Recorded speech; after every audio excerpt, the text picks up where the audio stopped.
En este caso, la actividad es organizada por la Facultad de Ciencias Sociales y Comunicación de la Universidad Juan Agustín Maza, junto con la sede Valleduco ubicada en Tunuyán.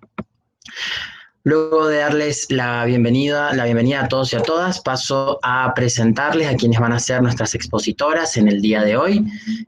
Por un lado tenemos a Ariadna Luján Martínez, es estudiante avanzada de Derecho de la Universidad Nacional de Cuyo, cofundadora de Legal Teach SID, en cuyo contexto ha sido organizadora, coordinadora y expositora de numerosos eventos relativos al derecho y a la tecnología. Parte de la red EDI Joven, oradora en diferentes congresos a nivel nacional e internacional. Por su parte, Sol Pino González, estudiante avanzada también de Derecho de la Universidad Nacional de Cuyo, cofundadora de Legal Teach SID, en cuyo contexto también ha sido organizadora, coordinadora y expositora de numerosos eventos académicos. Ahora sí, le doy el paso a las chicas para que comiencen con su exposición y nos cuenten un poco de qué trata esto de analizar, digamos, el derecho en el marco de las nuevas tecnologías. Muchas gracias, David. Bueno, buenas tardes a todos. Gracias por haberse sumado a esta charla. Creemos que es muy importante el estudio de las nuevas tecnologías aplicadas al derecho y bueno, por eso en ese contexto creamos tanto Legal Tech SID, que ahora en la presentación les vamos a contar un poquito de qué se trata, y de todo esto se va a tratar este webinar. Por otro lado, ahí Ari, hola Ari, si querés presentarte y decir qué mandaste. Hola, buenas tardes. Bueno, un gusto estar acá. Gracias a la Universidad Maza por abrirnos las puertas. Y ahí acabo de compartir en el chat un formulario para que completen de manera súper rápida unas 4 o 5 preguntitas antes de arrancar, como para poder ver con quiénes estamos hablando. Bueno, damos unos segunditos para que lo vayan completando. Mientras yo voy a empezar a presentar pantalla.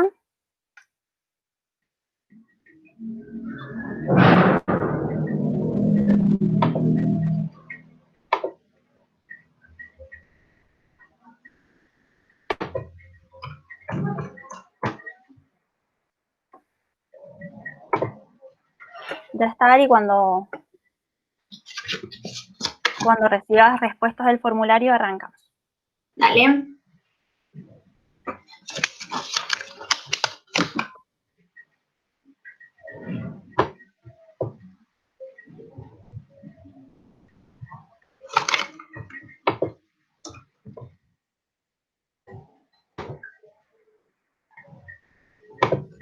Bueno, ya estamos, lo podemos arrancar. Dale, perfecto. Arrancamos entonces. Bueno, ya les di una pequeña introducción de lo que vamos a hablar hoy, de Derecho, Tecnología y los cambios de paradigma, y de todo lo que hace al nuevo ejercicio de la profesión, al nuevo perfil del abogado 4.0. Ari, si no se llega a ver o algo, porfa te pido que me digas. Se ve perfecto. Bueno, ya David nos presentó muy bien, le agradecemos por la presentación y volvemos a agradecerle a la Universidad Maza por habernos permitido estar en este evento. Bueno, nosotras somos Sol Pino González y Ariadna Luján Martínez, mi compañera. Somos cofundadoras de Legal Tech SID. Legal Tech SID es un semillero de estudio, crítica y debate acerca de esto que veníamos hablando de la aplicación de las nuevas tecnologías al derecho. Nos juntamos tanto estudiantes de derecho como profesionales del mismo y actores sociales para hablar y estudiar un poco sobre todo esto que nos está invadiendo como sociedad, ¿no? Es un semillero que es interdisciplinario, es abierto, así que están totalmente invitados a sumarse. Ya al final de la charla les vamos a poner los códigos para que escaneen y vayan directamente a nuestras redes sociales. Ahí van a poder enterarse de todas las actividades que hacemos y que organizamos y bueno, y de todo lo que vamos haciendo día a día. ¿Qué se van a llevar hoy de la charla? Nos gusta hacer como una introducción para que tengan una idea de lo que es la cuarta revolución industrial y cómo nos afecta tanto a la sociedad en su conjunto como al perfil del abogado y a la profesión en sí. Por otro lado, vamos a hablar de lo que es el mundo legal tech y la innovación legal y a su vez vamos a mencionarles algunos tips básicos que pueden usar para innovar en el mundo del derecho. Y se van a llevar también un conocimiento sobre las herramientas y las habilidades del abogado 4.0 que pueden seguir desarrollando, ya sean estudiantes o ya sean profesionales. Y por último, vamos a hacer una reflexión final, también un poco para que se lleven con ustedes nuestra postura y que formen la suya propia. Vamos a empezar hablando de la cuarta revolución industrial, qué es y cómo nos afecta. Bueno, hace varios años ya la tecnología nos viene invadiendo como sociedad y ha sido con la pandemia del COVID-19 que nos hemos visto más inmersos en la tecnología que antes. Tareas que quizás antes realizábamos de manera presencial, como ir a trabajar o cursar o estudiar, o si son abogados, ver a sus clientes, la realizábamos de manera presencial y ahora se ha exaltado mucho el tema de la virtualidad. Todo gracias a esta pandemia es virtual. Pero la cuarta revolución no es nueva, nos viene atravesando hace bastante tiempo. Lo primero que queremos indicar es, no es esta una clase de historia, ni hacia este webinar ponernos a debatir mucho sobre cada revolución industrial, pero sí nos parece importante que sepan el contexto en el que nos desenvolvemos actualmente y la diferencia con las revoluciones industriales anteriores.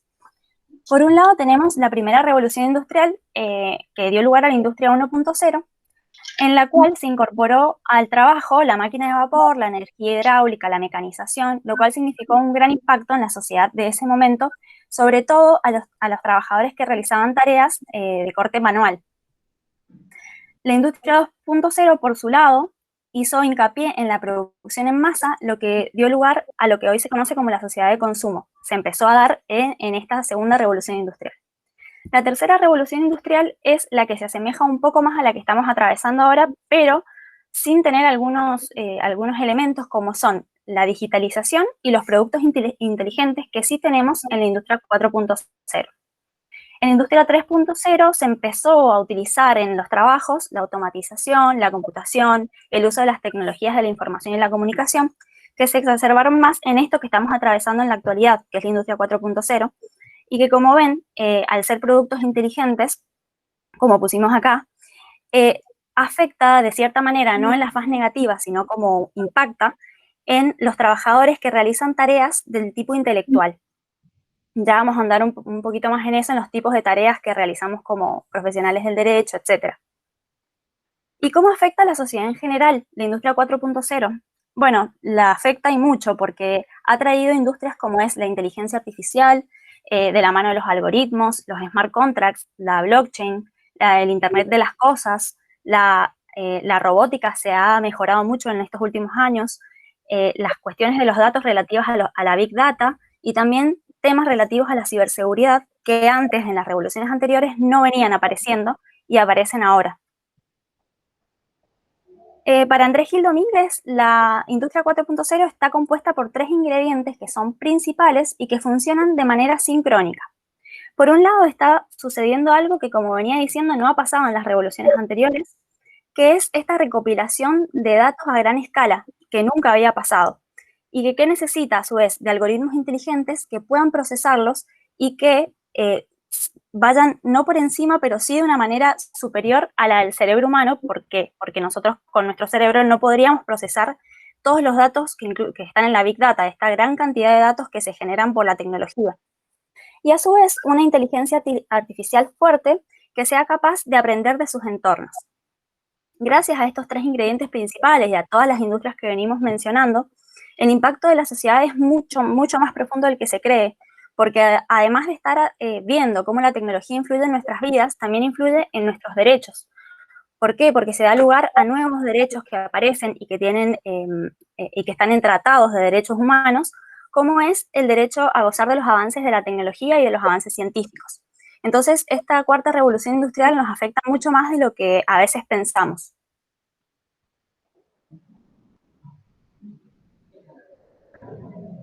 Bueno, como decía Sol, estamos atravesando la cuarta revolución industrial y el derecho y el ejercicio de la abogacía no están exentos de los efectos de esta disrupción de la tecnología. Y esto, en realidad, la relación entre la inteligencia artificial y el derecho no es algo nuevo, sino que comenzó en los años 1968, cuando Jude Lawford crea una máquina que se llamaba Quick Law, o sea, un software, de esos tiempos, en los cuales se podía encontrar una base de datos legales. Posterior a esto han seguido existiendo nuevas aplicaciones de la inteligencia artificial al derecho. Los más recientes que pueden llegar a haber escuchado son Compass, Prometea, ROS, Watson. Hay muchos más, pero también hay otras aplicaciones o plataformas como QuickLaw, que recién les mencionaba, LexisNexis y Westlaw, que son desarrolladas para abogados, son herramientas para abogados. Recién en el año 2001, una empresa que se llama LegalZoom creó una plataforma para poder crear contratos uno mismo, bajo el nombre Hágalo usted mismo. Entonces, esta fue la primera vez en la cual se saca, digamos, de la relación al abogado y se lo empodera al cliente para que pueda ir haciendo su propio contrato. En el año 2008, Rocket Lawyer hace algo más o menos similar, crea un software para que se puedan realizar contratos en línea. Y estos son, como les decía, los primeros que apuntan al consumidor final. Entonces, ¿qué va a pasar? La inteligencia artificial va a hacer desaparecer la carrera de derecho, va a hacer que no existan más los abogados. No, nuestra visión es optimista, las opiniones son variadas, y lo que venimos a mostrarles es cómo podemos utilizar la tecnología para dar un giro positivo a la profesión y de qué herramientas nos podemos valer para poder lograrlo.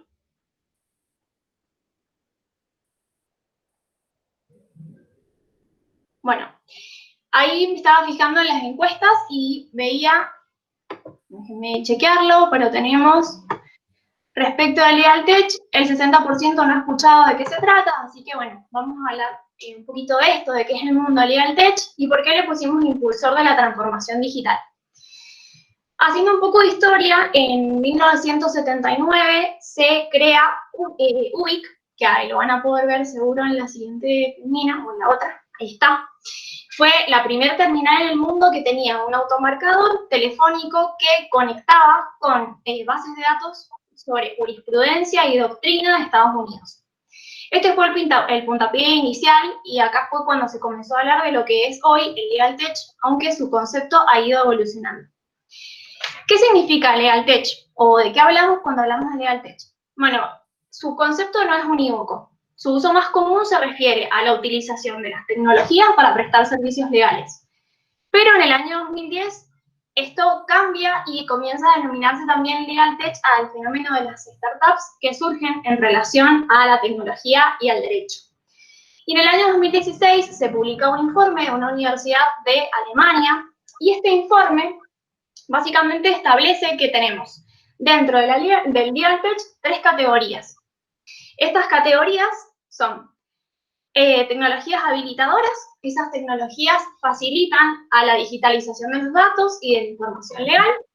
Tenemos soluciones que apoyan la mejora de los procesos, creando eficiencia en el manejo de los casos y un trabajo back office, y soluciones relacionadas con el derecho sustantivo. ¿Cómo lo hacen? A través de esfuerzos en apoyar o en reemplazar a los abogados en ejecución de distintas tareas que pueden ser estandarizadas o automatizadas. Esta es como la evolución de lo que significa LegalTech. Pero hay otro concepto que también se lo suele relacionar, que es el concepto del New Law, que tiene más que ver con los negocios y las empresas y con una cuestión de la reingeniería y los recursos humanos dentro de las empresas. Entonces, la principal diferencia es que el LegalTech se basa en la tecnología, o se centra en la tecnología, para hacer los procesos más eficaces, más rápidos y menos costosos. Y dentro de, LegalTech y New Law están dentro de un concepto más amplio que se llama innovación legal. Tal vez lo han escuchado alguna vez, tal vez no. Cuando hablamos de innovación legal tenemos que imaginarnos un conjunto de cosas, ¿sí? Porque es un concepto más amplio que engloba a los demás y engloba distintas metodologías y distintas herramientas. Ahora vamos a ver un videíto como introducción.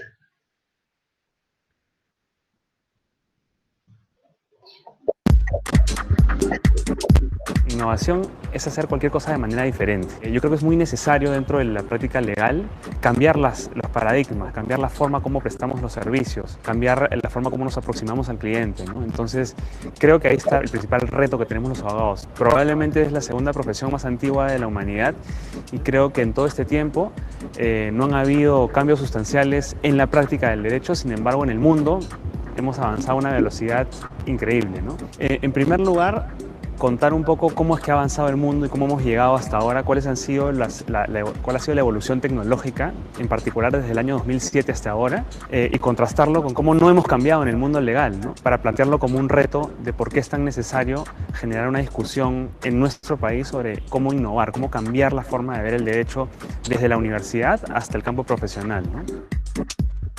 Yo creo que es muy necesario para cualquier profesional del derecho en este momento pensar cómo transformarse y entender y asumir los retos de la revolución digital que estamos viviendo, ¿no? No solamente con compra de tecnología y con adquirir nuevos gadgets o, digamos, herramientas de tecnología, sino sobre todo cambiando el mindset y el chip, ¿no? O sea, es decir, cambiar nuestra forma de ver la práctica, ser menos resistentes al cambio y ver la posibilidad de innovar en cualquiera de las áreas, digamos, en las que trabajamos y sobre todo cuestionar el modelo de negocio de los abogados desde la base, ¿no?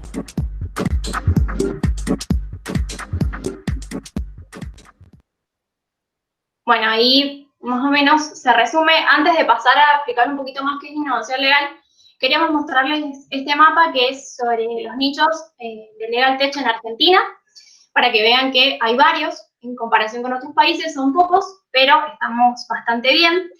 Y comentarles que en el año 2018 las inversiones en Legal Tech crecieron un 700%.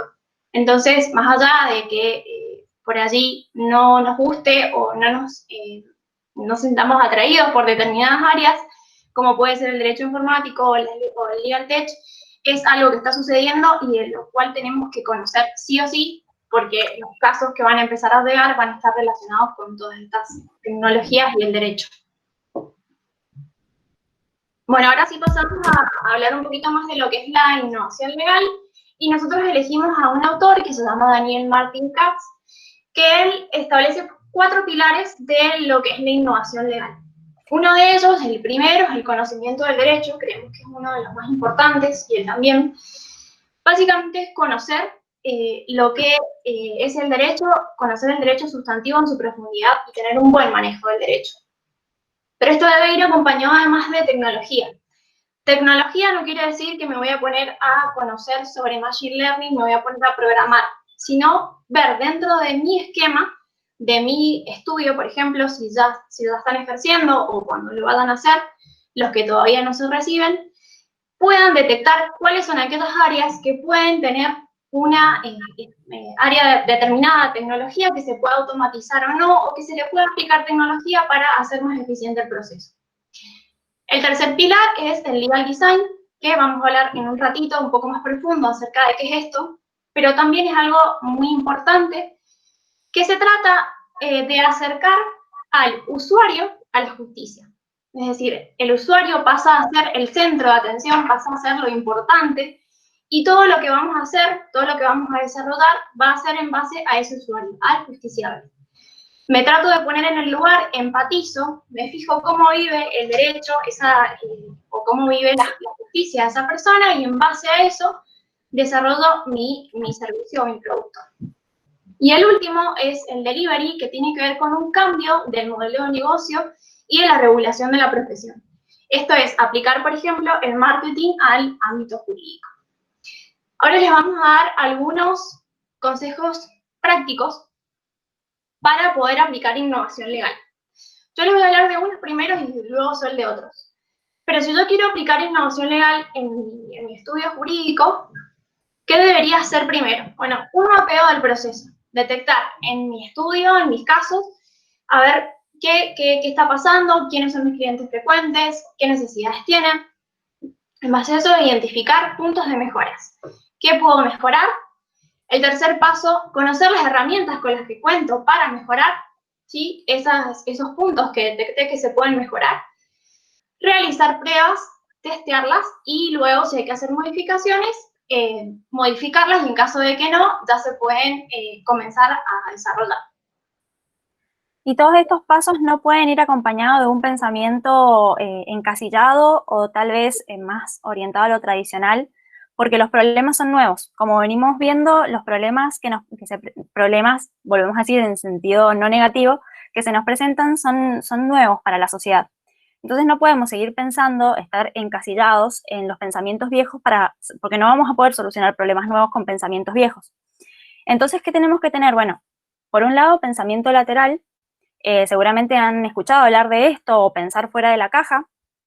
Y es encontrar la manera para resolver los problemas de una forma creativa, novedosa, y también esto mismo, pensar para otros lados, fuera de mi caja, me va a permitir encontrar otras soluciones y quizás hasta otros nichos de negocio o de negocio en el sentido de campos que puedo abarcar. Por otro lado, aprovechar los espacios blancos. Los espacios blancos son nuevas oportunidades que probablemente no pueda alcanzar o lograr si sigo volviendo a lo mismo con un modelo de negocio antiguo, alejado del cliente, poniendo el punto o el enfoque en otro lado. Y también aprovechar los Blue Ocean o océano azul, que implica encontrar puntos de negocio o lugares dentro de mi negocio que estén fuera de lo común. ¿Por qué? Porque voy a tener menos competencia. Entonces, ya sea yo un emprendedor, un empresario o alguien que trabaja para sí mismo como un abogado, tengo que tratar de encontrar estos nichos de negocio que me van a permitir abarcar mucho más y plantear otro tipo de posibilidades. Bueno, esto nos parece muy importante, el tema de las herramientas y las habilidades que tenemos que desarrollar como abogados 4.0. Un poquito hablando de lo que ya veníamos tratando en el resto de la presentación, y esto de que los sistemas de inteligencia artificial en esta cuarta revolución industrial pasan a hacerse cargo de ciertas tareas, que ahora vamos a especificar un poco más. Se nos presenta esto, ¿no? ¿Quiénes van a relucir? ¿Quiénes van a sobresalir? Van a relucir las personas que se puedan adaptar, los jueces, los secretarios y el personal que pongan creatividad en las decisiones y en el uso de herramientas disponibles, pero también la parte de abogados y abogadas que complementen esa visión. Es un trabajo conjunto. ¿Por qué decimos además que es un trabajo conjunto? Bueno, por esto. Surge en esta nueva revolución digital el concepto de cobotización, digital y sobre todo inteligente en este caso. El concepto de cobotización lo presenta Juan Corbalán, que es co-creador de Prometea. Más adelante vamos a volver a nombrarlo y vamos a hablar un poco. Que es un poco esto, ¿no? La inteligencia artificial como enemigo del trabajador o como aliado del trabajador. Bueno, creemos que como aliado del trabajador va a presentar la posibilidad de generar una fuerza laboral distinta y con inteligencia aumentada. Verán que esto se puede aplicar tanto al mundo del derecho como al mundo del trabajo en general. En cuanto a lo que hemos venido tratando, las revoluciones industriales, como les dije en un principio, las 3 revoluciones anteriores han afectado sobre todo actividades manuales por los tipos de industrias que se han desarrollado, ¿no? En cambio, en esta cuarta revolución industrial, como venimos viendo, se han desarrollado inteligencias artificiales que tratan de emular el pensamiento humano, por ende, volvemos a decir, afecta a las labores intelectuales. Ahora, ¿a qué labores va a afectar? Sería la pregunta. Primero tenemos que diferenciar 2 tipos de actividades que ejecuta el abogado. Por un lado tenemos las actividades de carácter creativo que son clave para el ejercicio de la profesión y que son las que creemos que se tienen que desarrollar desde el mismo estudio de la carrera. Uno mismo, incluso como estudiante, tiene que tratar de desarrollar habilidades de carácter creativo para poder realizar este tipo de tareas que conllevan una reflexión profunda, un estudio pormenorizado, quizás un razonamiento lógico, y que requieren el uso del intelecto en su totalidad. Y por otro lado, el abogado en el ejercicio de su profesión quizás hace tareas que están estandarizadas. Hay tareas específicas que el abogado hace de manera automática, que no requieren un esfuerzo intelectual muy grande, a diferencia de las de carácter creativo. Entonces, nos preguntamos, ¿qué tareas pueden ser automatizadas? ¿Qué tareas creen que pueden llegar a ser estandarizadas? Bueno, uno de los fundadores de Google Brain dice que si una actividad requiere de 1 segundo o menos de trabajo intelectual, puede ser automatizada mediante un modelo de inteligencia artificial. Entonces volvemos a diferenciar cuáles van a ser las actividades que se van a poder automatizar, y las de carácter creativo no. Entonces, ¿cuál habría que resaltar? Las de carácter creativo, las habilidades blandas. Más adelante en la presentación vamos a destacarlas y vamos a destacar su importancia sobre todo. ¿Y qué desafíos se encuentra el abogado TIC o el abogado 4.0? Distinto a los que se encontraban en su momento cuando salían de la facultad, quizás los abogados tradicionales. Bueno, actualmente la cuarta revolución industrial nos ha traído una cantidad impresionante de datos en las redes y vulneración de derechos relativos a lo que se publica en las redes sociales. Tanto del honor, de la intimidad, de la imagen. Bueno, un abogado 4.0 tiene que conocer sobre estos elementos. A la vez, esta revolución de la tecnología nos ha traído muchísimas startups y emprendedores que crean software. Esto puede generar posibles conflictos, tanto de registro como de su propiedad intelectual. Al ser tan grande el campo de la tecnología, se pueden presentar este tipo de conflictos y creemos que el nuevo perfil del abogado no puede estar exento de este aprendizaje. A su vez, tiene que tener un conocimiento sobre smart contracts, que ya más adelante Ari los va a explicar. También sobre criptoactivos y blockchain, tiene que tener algún concepto porque es algo que en la sociedad está muy presente. También vamos a hablar más adelante de eso.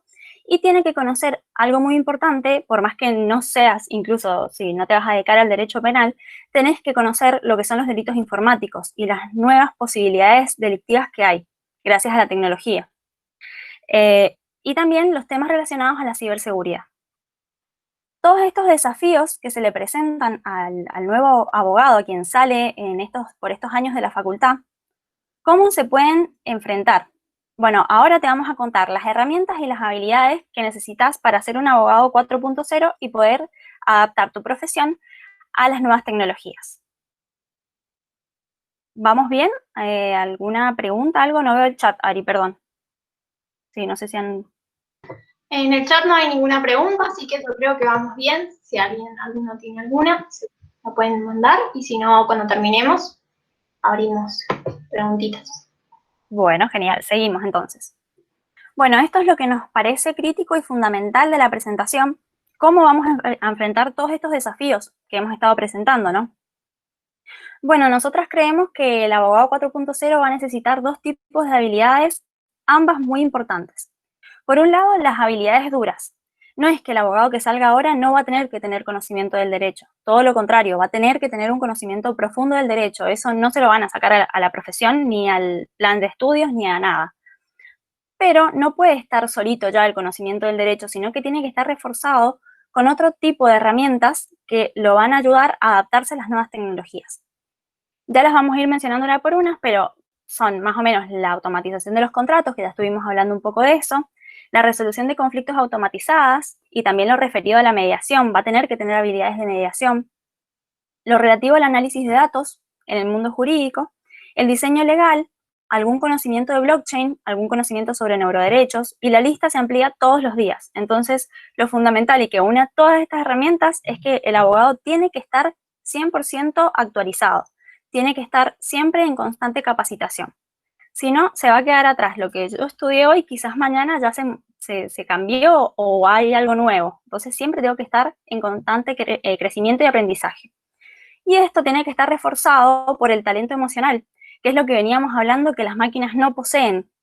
Entonces, ¿qué tiene que desarrollar el abogado? Y las habilidades blandas. La mentalidad ágil, la improvisación, la comunicación empática, la actitud colaborativa, para darle más lugar al cliente, que es la misma idea que venimos atravesando en toda la presentación. Empezamos un poco a contarles de las herramientas. Por un lado, Ari ya les había contado de los software que realizan automatización de contratos.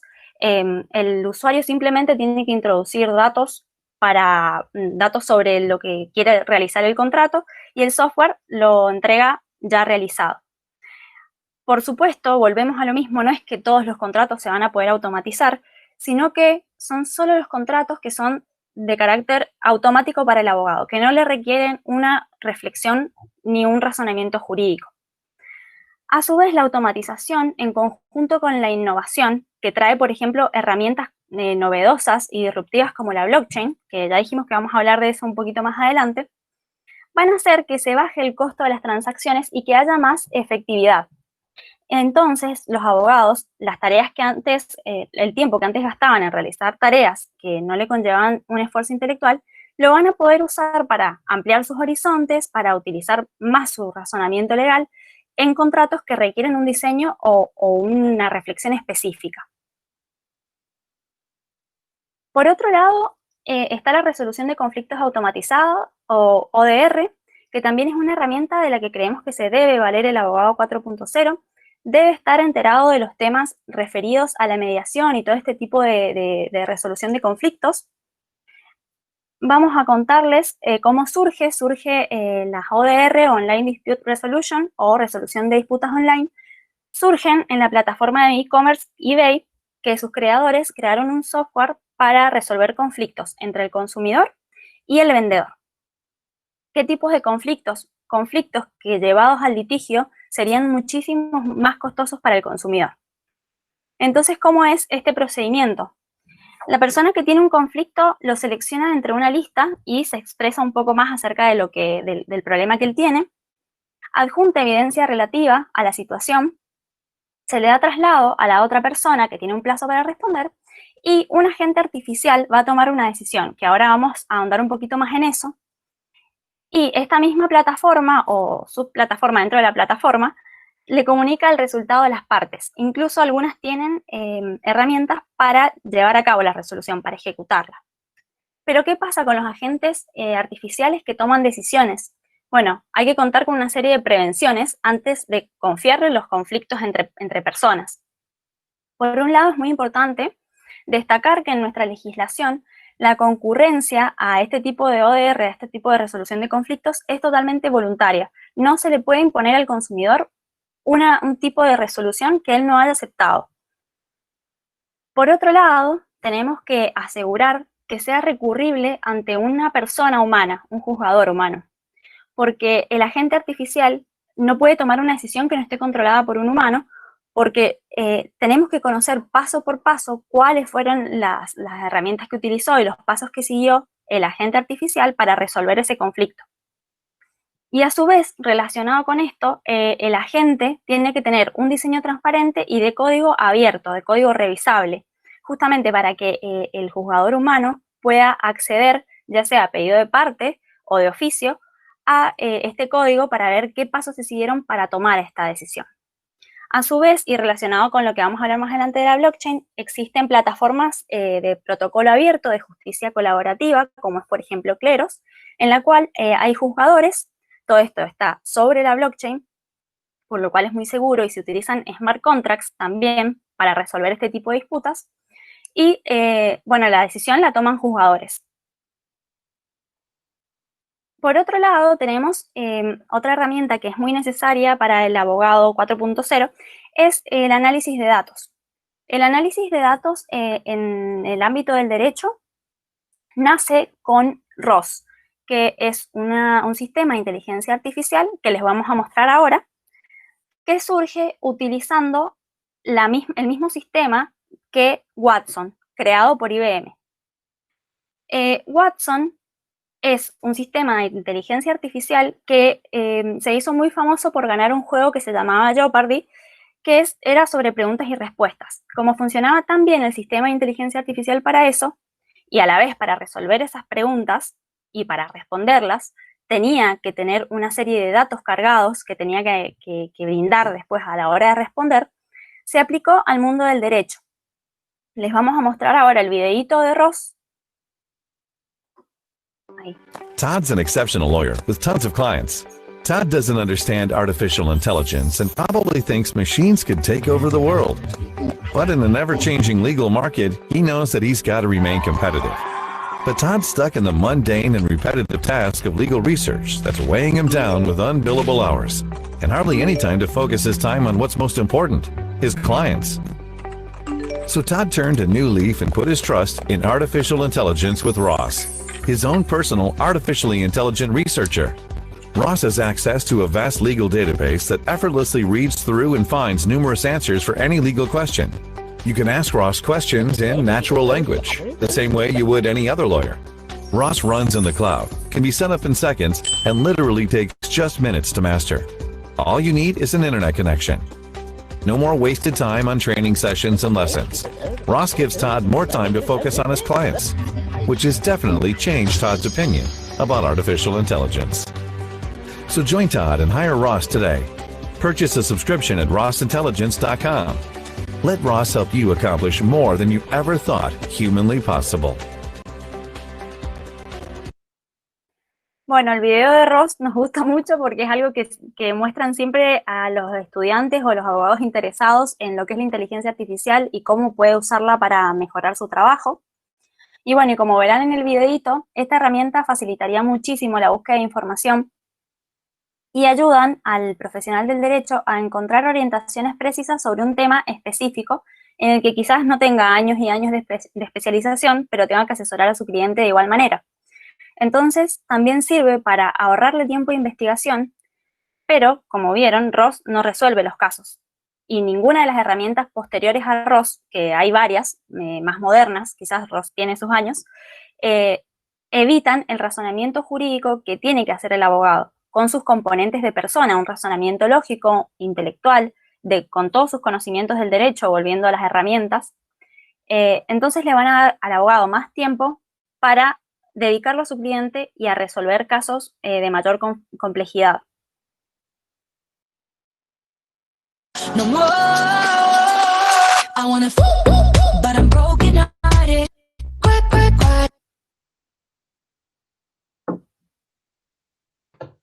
Bueno, no sé si habían visto algún videito así o algún contrato alguna vez así, pero elegimos este video cortito para sintetizar de qué hablamos cuando decimos diseño legal. El diseño legal parte del design thinking que comenzó en los años 50 en la Universidad de Stanford, pero se comenzó a utilizar recién para el ámbito legal en los años 90, siendo muy reciente su utilización, un poco mayor en los últimos 5 años. ¿En qué se basa el diseño legal? Un poco lo que les comentaba recién, poner la atención en el usuario y realizar modelos de empatía, modelos que tengan síntesis, que tengan ideación, prototipado y soluciones basadas en mi cliente. En base a esto, poder realizar mapas y técnicas para poder hacer darle un mejor acceso y mejor conocimiento de los procesos legales. Seguramente muchas veces vienen a sus estudios y les dicen que no entienden tal escrito o que no entienden qué significa tal palabra. Bueno, el diseño legal lo que trata de hacer es de acercar al usuario a la justicia y acercarlo de una manera en la que ya el abogado no sea una persona distante o cercana, no distante en cuanto a su sí o no empatía, sino en cuanto a su vocabulario. Es decir, poder hacer que la persona entienda sin perder la formalidad qué es lo que está estampado, por ejemplo, en un contrato. No solamente se utiliza para contratos, se puede utilizar para comunicar reglas, para comunicar leyes, para establecer determinadas resoluciones dentro de un gobierno. Es toda como una filosofía, por así se puede decir, que va acompañada de distintas herramientas.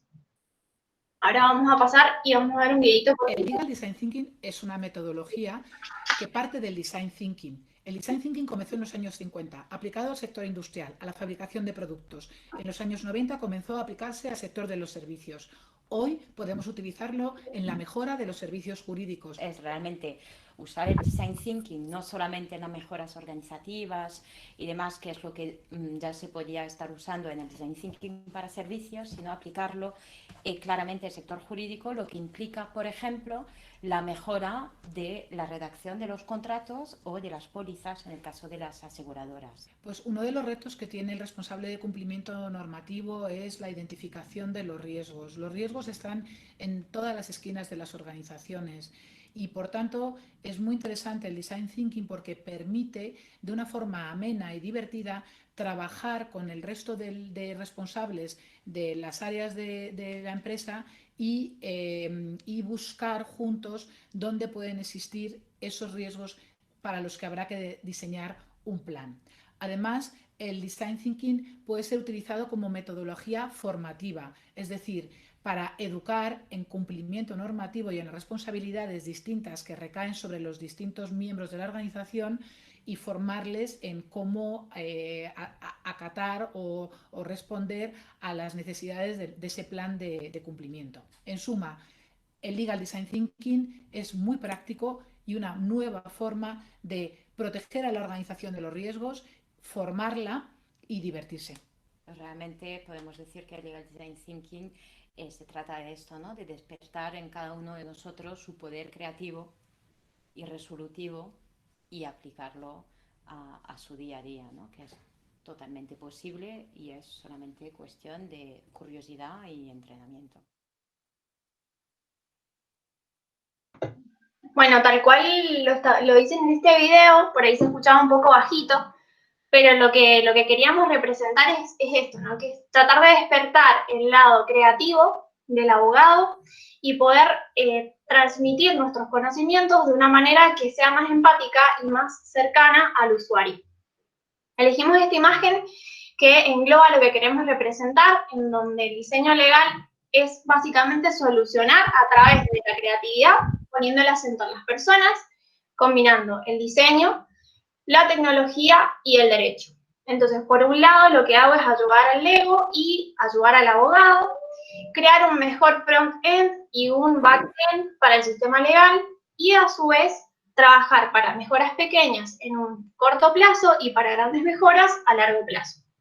Entonces, a partir de un problema, como podemos ver en la siguiente diapositiva, a partir de un problema no en el sentido negativo, sino en el sentido general, podemos buscar una solución. Acá en esta imagen queríamos mostrarle cómo podemos hacer, si ustedes quieren aplicar diseño legal, obviamente que después tienen que profundizar, pero para que se lleven una herramienta cortita de cómo se puede hacer, primero empatizar. Una de las técnicas que se utilizan es pasar un día o pasar algo de tiempo con mi cliente, en el caso de que sea una empresa, por ejemplo, y si no, empatizar en el estudio, como lo hacen generalmente, charlar, preguntarle cuáles son sus inquietudes, las dudas que tiene. En base a eso, definir el problema. En este caso, el ejemplo que les damos es que los contratos son poco comprensibles. Después de eso, tenemos que idear, tenemos que seleccionar textos, tratar de que esos textos sean cortos, que podamos diferenciar a través de colores y de temas. Por ejemplo, resaltar en color negrita los temas importantes, diferenciar en cuestión de colores cuáles son las responsabilidades, cuáles son las obligaciones y cuáles son los derechos. Utilizar los espacios en blanco, por ejemplo, para generar contrastes. Imágenes es lo que más se caracteriza en Legal Design.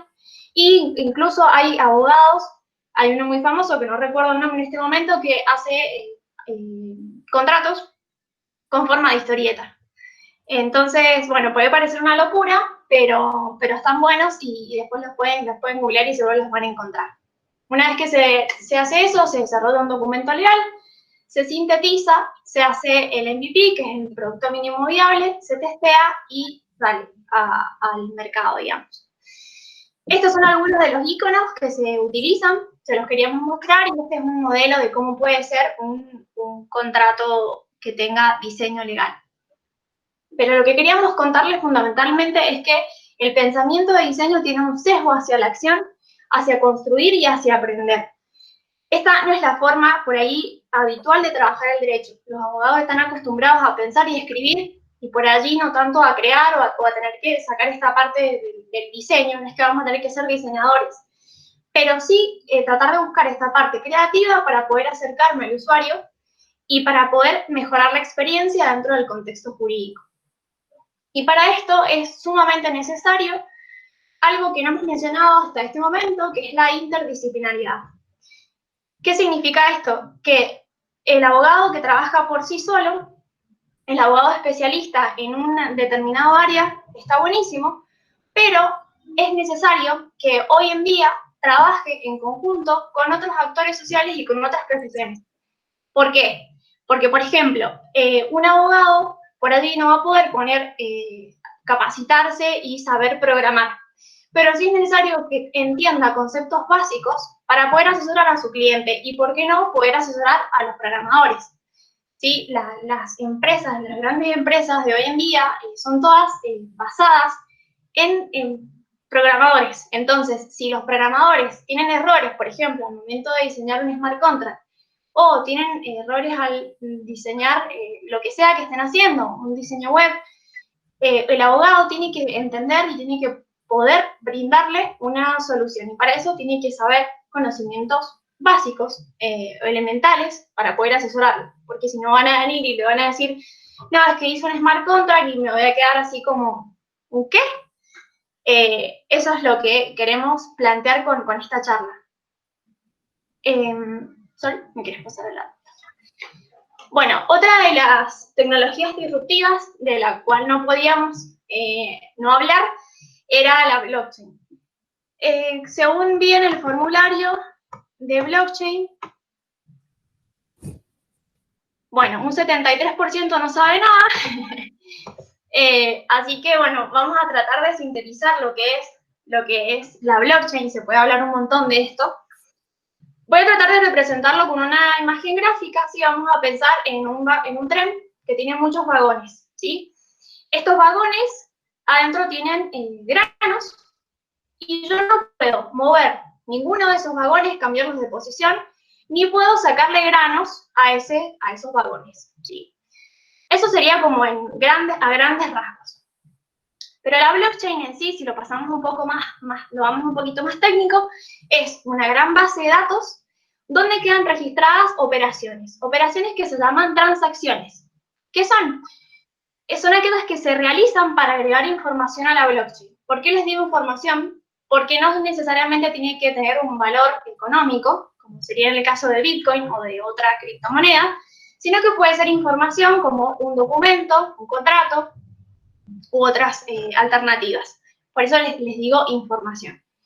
Esta información, si pasamos a la siguiente diapositiva, ahí se los muestro un poquito mejor. Entonces, alguien realiza una operación que se conoce como transacción. Esta transacción se va a enviar a una red de pares. Esa red de pares puede ser cualquiera de nosotros que tenga, que se transforme en un nodo, ¿sí? Que tenga una computadora conectada a la blockchain.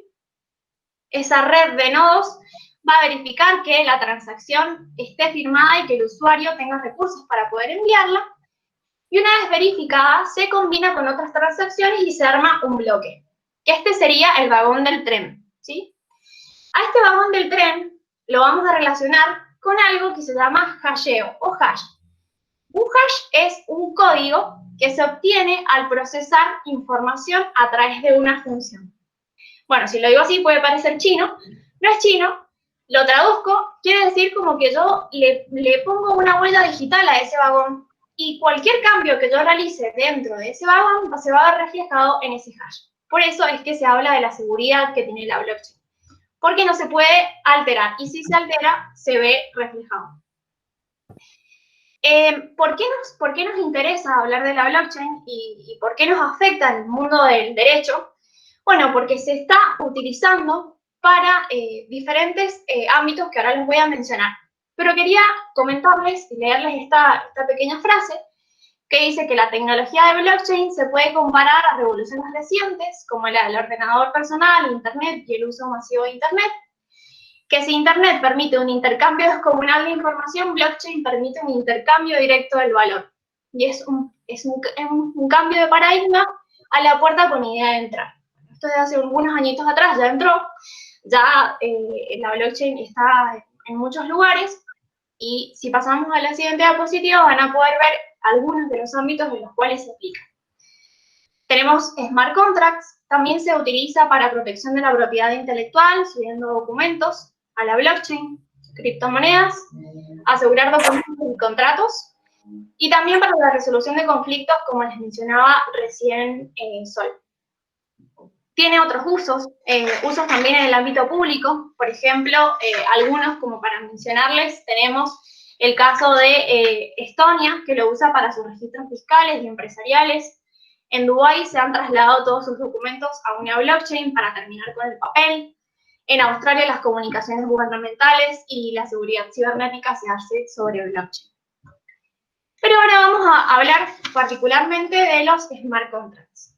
Bueno, si tenían dudas de qué es un smart contract, es esto. Es un contrato que está escrito en lenguaje de programación. La diferencia con un contrato normal es que el contrato está escrito en un lenguaje natural y el smart contract está escrito en un lenguaje binario, lenguaje de programación. ¿Qué dice este contrato que están viendo, que parece una locura? Lo que dice es que acá es un contrato de compra-venta de un sitio web en el cual yo lo que hago es darle una instrucción. Si el programador lo que hace es establecer que si pasa A, entonces B.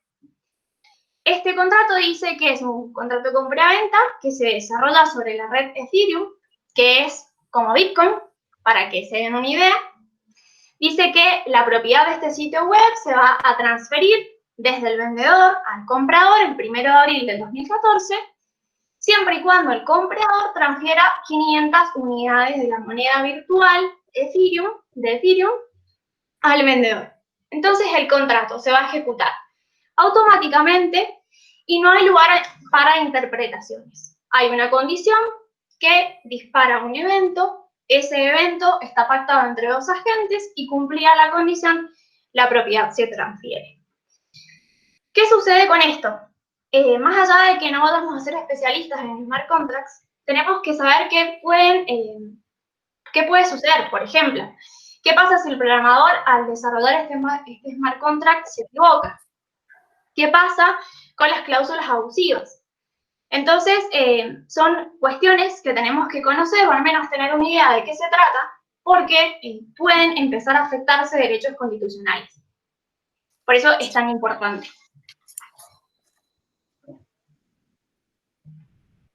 Bueno, y por ahí es otro concepto que, por ejemplo, yo no lo había escuchado hasta hace muy poquito tiempo, y es de neuroderechos.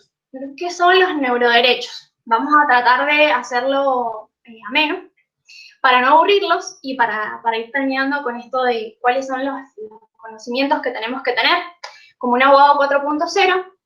Bueno, los neuroderechos surgen a partir de la neurotecnología. La neurotecnología es un conjunto de herramientas que sirven para analizar e influir sobre el sistema nervioso del ser humano, especialmente sobre el cerebro. No sé si alguna vez han visto alguna campaña de marketing. Hay grandes empresas que se encargan de asesorar a distintas organizaciones. ¿Y qué hacen? Hay unos cascos que se ponen y en base a eso se puede visualizar cómo reacciona el cerebro ante distintos estímulos.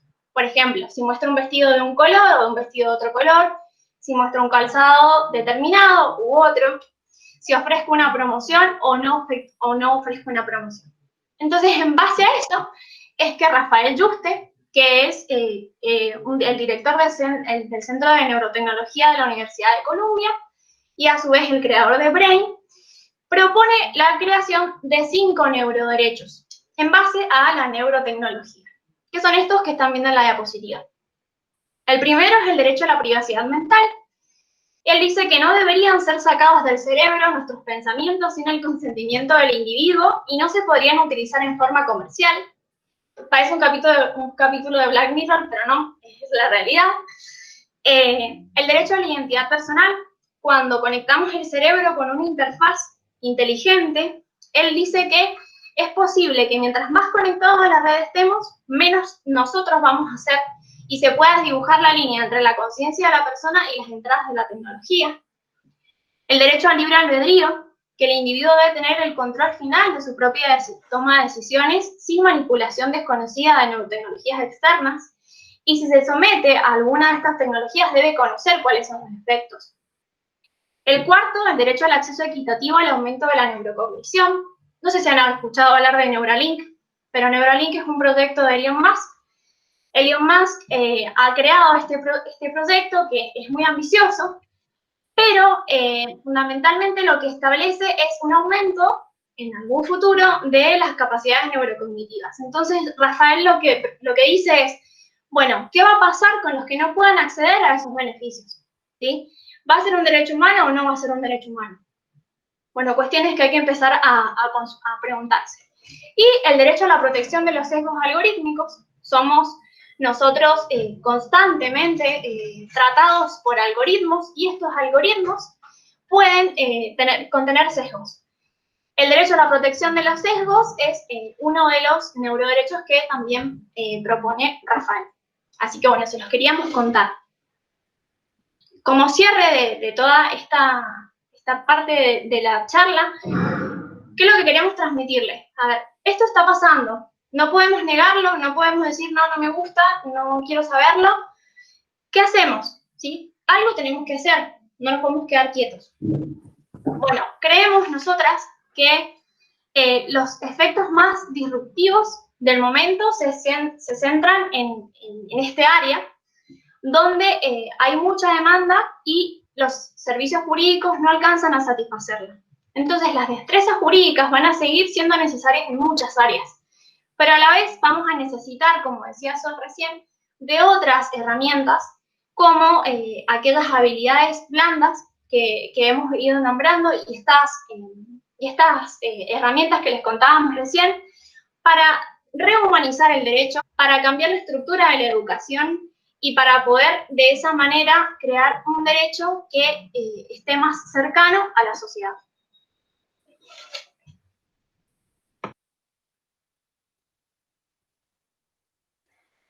Bueno, ¿se acuerdan que yo al principio les dije que con esta nueva revolución tecnológica, se daba lugar a nuevos derechos, al derecho al goce de la tecnología y de los avances científicos? Bueno, tiene que ver con todo esto. Ahora, siendo abogados o estando preparándonos, quizás hayan varios de ustedes que sean estudiantes, para salir al mundo del derecho y enfrentarlo, ¿qué necesitamos? ¿Qué necesitamos para poder que entre en nuestra cabeza un poco de todo esto que es necesario para el ejercicio de la profesión? Y a la vez, para ser empáticos con nuestro cliente y para satisfacer sus necesidades. Bueno, esta frase nos gustó mucho, que dice que se necesitan abogados más humanistas y menos técnicos, personas que comprendan de lógica jurídica, de retórica y de análisis histórico, que puedan ver el fenómeno jurídico con amplitud. Se necesita más filosofía en el mundo del derecho y menos especialización. Como decía Ari recién, no es mala la especialización, no estamos diciendo eso, pero sí creemos que son mucho más importantes este tipo de habilidades, como es la lógica jurídica, la retórica, el análisis histórico, que nos van a permitir hacer cosas que las máquinas no pueden hacer. Y en eso es en lo que nos tenemos que destacar como profesionales. Pero todo esto va de la mano, como veníamos hablando, de ciertas habilidades que voy a necesitar tener para poder tener una comunicación con mi cliente. ¿Qué son las habilidades blandas? En toda esta vorágine de tecnología es muy importante en este tiempo apostar al talento emocional. ¿Qué incluye? Bueno, acá les nombramos algunas de las habilidades blandas que creemos que, como decíamos antes, se tienen que ir desarrollando a lo largo de toda la carrera de quien está estudiando Derecho y se tienen que ir perfeccionando. Por un lado, la mentalidad ágil. Como dijimos, nos tenemos que adaptar a la tecnología de una manera rápida, eficaz y buscar soluciones nuevas y tecnológicas a problemas nuevos y tecnológicos, justamente, de manera rápida y eficaz, porque así es como se mueve la tecnología, no nos queda otra opción. Pero además de adaptarnos, tenemos que buscar improvisar en ciertos aspectos, tenemos que estar siempre un paso más adelante de lo que es la tecnología, dentro de lo posible, porque ya vimos que las cosas van evolucionando muy, muy rápidamente, pero dentro de nuestras posibilidades tenemos que tener esta capacidad de improvisar ante ciertos problemas de los que quizás no tengamos el conocimiento y podamos resolverlos de manera eficiente. A su vez, tenemos que manejar esto de la comunicación empática, porque como decía al principio, todo esto de la virtualidad, de por ahí las reuniones virtuales con los clientes, incluso si alguno de ustedes es docente, le debe pasar con sus alumnos, que la virtualidad cambia un poco la cosa, es distinto a la presencialidad. Se necesita tratar de hacerle sentir a nuestro cliente que estamos cerca, que como también hablamos cuando hablamos de diseño legal y todo esto está relacionado, tenemos que hacerle entender a nuestro cliente que lo entendemos justamente, demostrar nuestras habilidades sociales y comunicativas. Y por otro lado, algo que para nosotras es muy importante, que quizás como estudiantes, lo hemos ido notando a lo largo de la carrera, es el tema de la actitud colaborativa.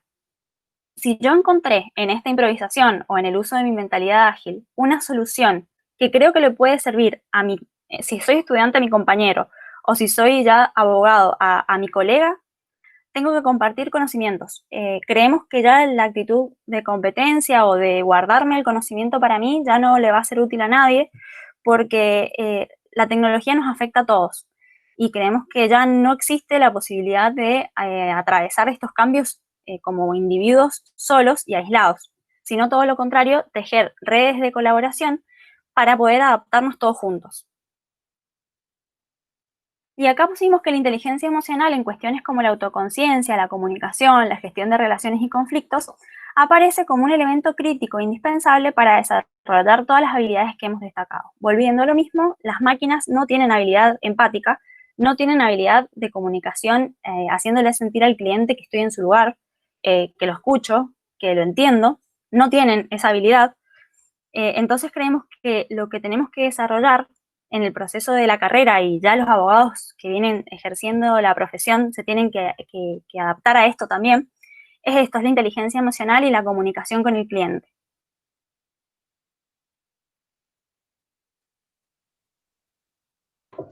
Bueno, ahora para cerrar, vamos a darles algunos de los nuevos perfiles o de las nuevas especializaciones para los que están estudiando y para los que ya son abogados.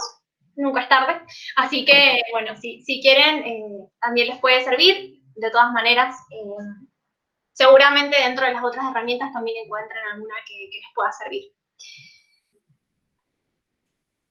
Bueno, una de las nuevas especializaciones, como les comentaba recién, es la del diseñador legal, que es aquel que se encargaría de poder desarrollar estos contratos, estas comunicaciones, dependiendo en qué área nos estemos desarrollando, con esquemas y con un carácter inclusivo que permita, como decía recién, acompañar o sentirme más cercano al usuario.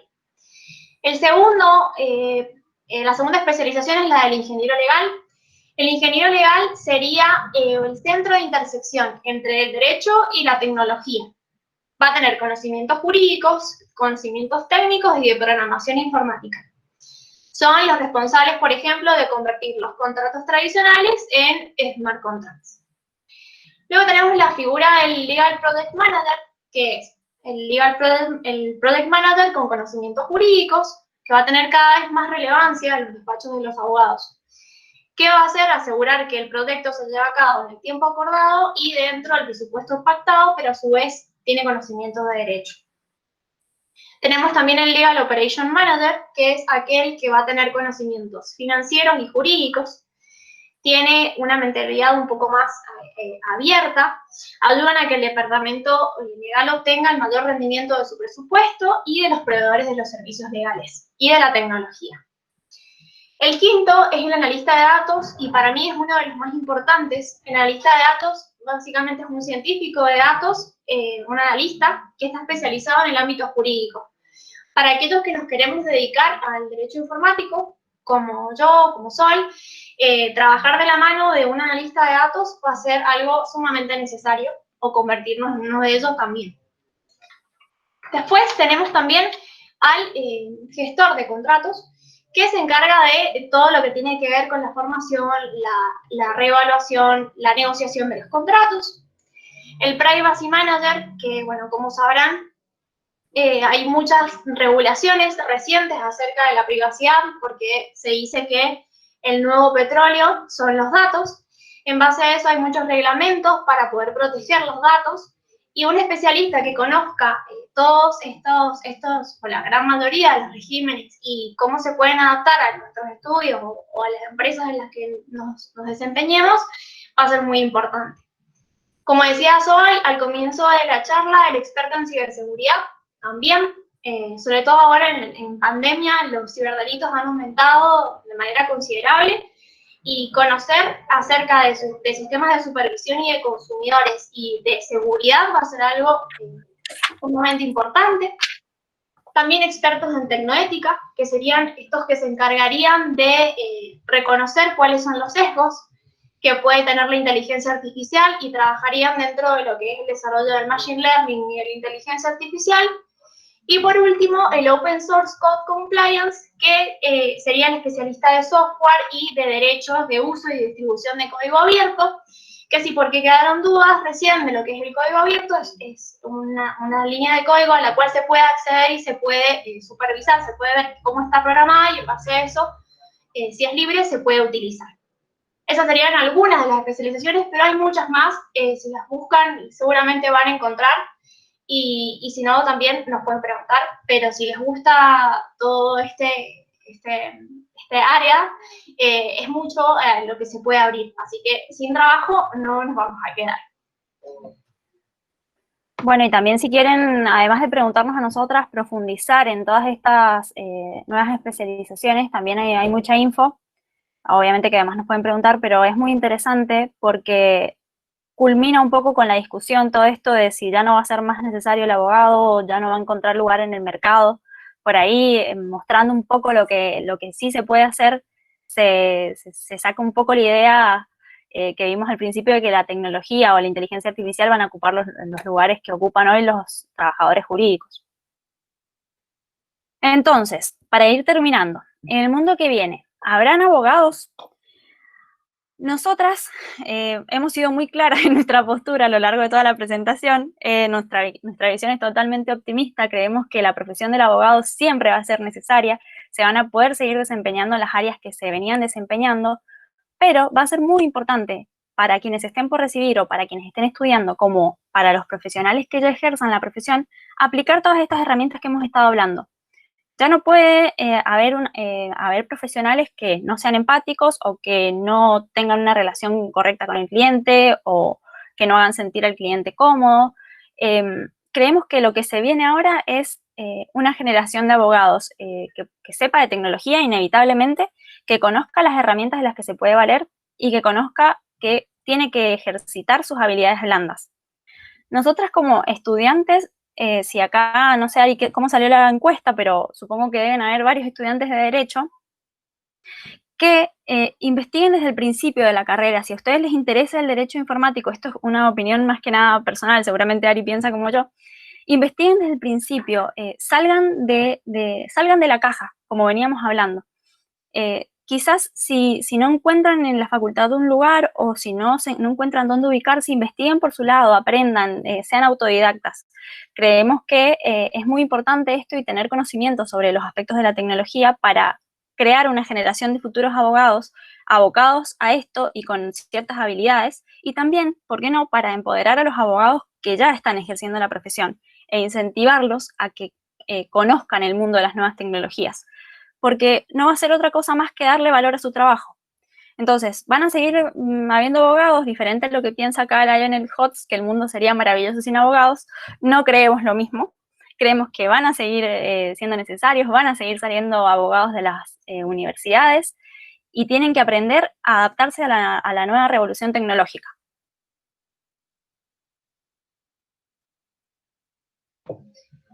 Bueno, y para terminar, queríamos hablarles un poquito terminar con esta frase de Juan Corbalán, que dice que ya no alcanza solamente con aplicar las nuevas tecnologías a los problemas existentes o de mejorar sistemas informáticos para hacer lo mismo, pero con más tecnología, sino que se trata de repensar o de redefinir nuevas estrategias y formas de entender la relación entre la sociedad y la tecnología.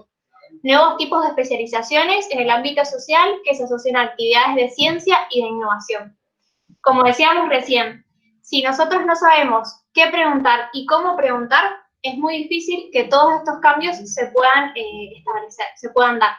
Así que, bueno, queríamos cerrar con esta frase y agradecerles y dejarles esta imagen que me gustó mucho, que, bueno, si seguimos pensando en las mismas cosas, vamos a seguir teniendo los mismos resultados. Entonces, si queremos un cambio, tenemos que empezar, aunque sea poquito, cambiando el chip y haciendo esto que se llama por ahí hackear el derecho.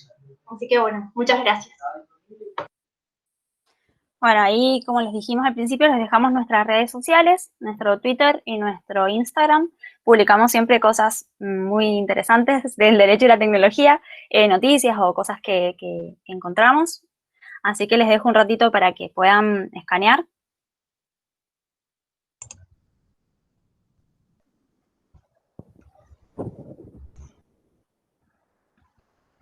Y bueno, aprovechamos agradecerle en primer lugar a las chicas, tanto a Sol como a Ariadna, por traernos esta capacitación súper interesante, tanto para quienes están estudiando como para quienes ya dejamos de estudiar, porque bueno, es algo que es muy útil y muy necesario. Así que bueno, dejamos ahora abierto el chat por si quieren escribir o alguien quiere pedir la palabra para hacer alguna pregunta o algún comentario en relación a este tema.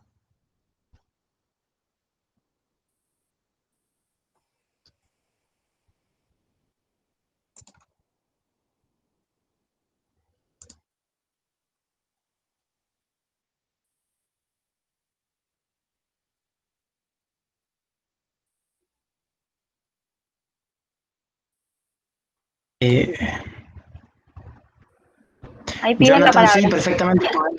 Perfecto, podés habilitar tu micrófono y te escuchamos. Muy buenas noches, Ariadna, Sol. Yo soy Jonathan Peña, les hablo desde Cusco, Perú.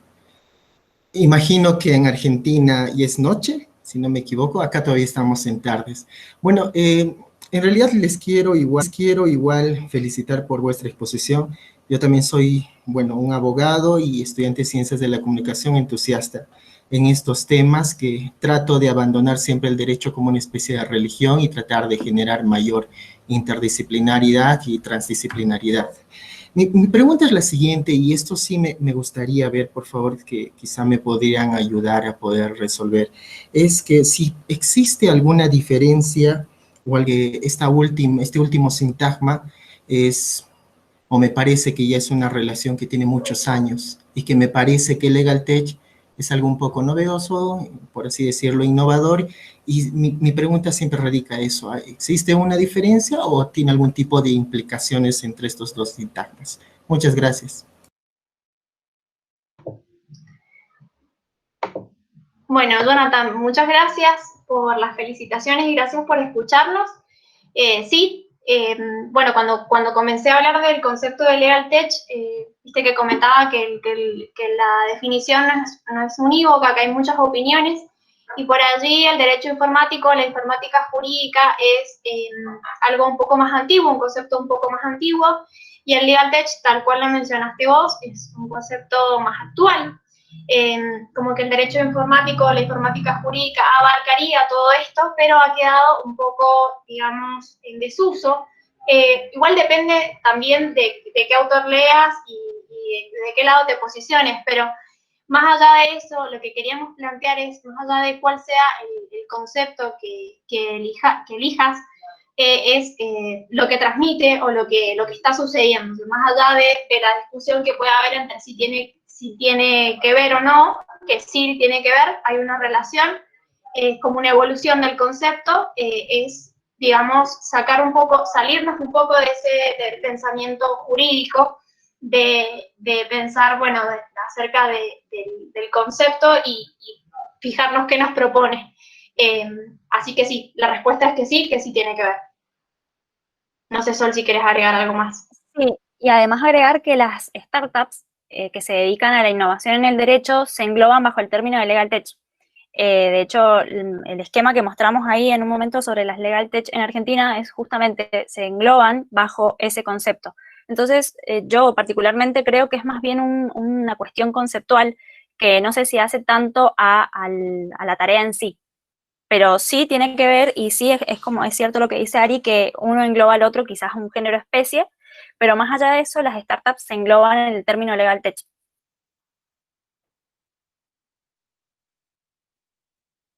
No sé si contestamos tu pregunta, y gracias por las felicitaciones, de paso.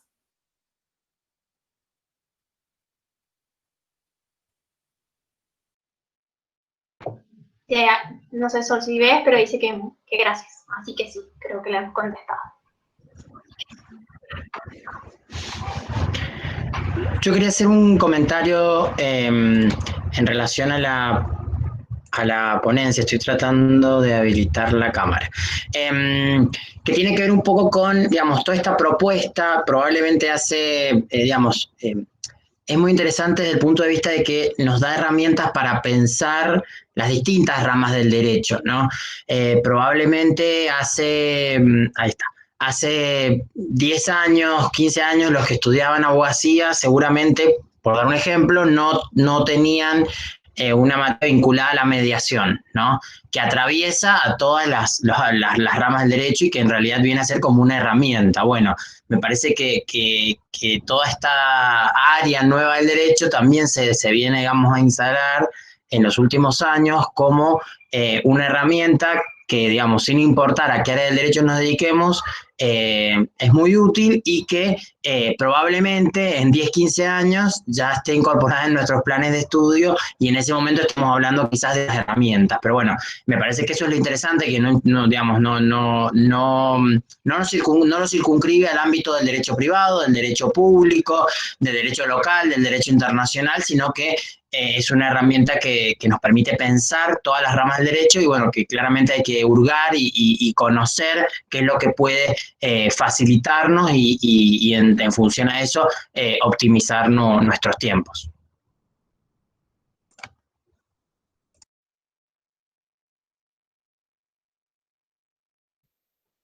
Sí, David, totalmente. E incluso, bueno, en un principio, cuando empezó a surgir un poco todo el tema del derecho informático y todo, se lo tomaba quizás como una materia aparte de todas las demás de los programas de estudio o de las que estudiamos en el programa en general, cuando en realidad la tecnología va a terminar atravesando a todas las ramas del derecho, porque ahí cuando veíamos la filmina, el Power en la parte de desafíos, ¿qué vimos? De todo, desde desafíos sobre imagen, honor en las redes sociales, hasta saber sobre smart contracts, hasta nuevos ciberdelitos.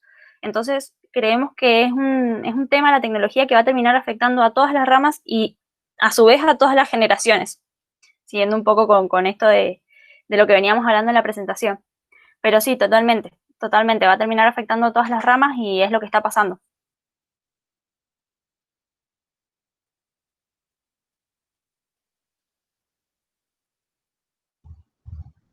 Bien, no sé si hay algún comentario, pregunta, alguien que quiera escribir o pedir la palabra. Damos unos minutitos.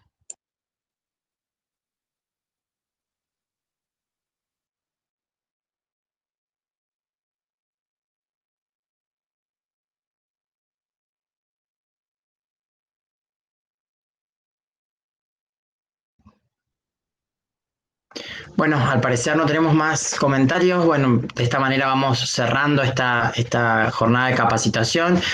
Agradecerles en primer lugar a Sol y Ariadna en representación de Legal Tech Seat de poder habernos traído esta capacitación súper importante, tanto para estudiantes como para abogados también ya recibidos o para interesados que quieran el día de mañana acercarse al ámbito jurídico.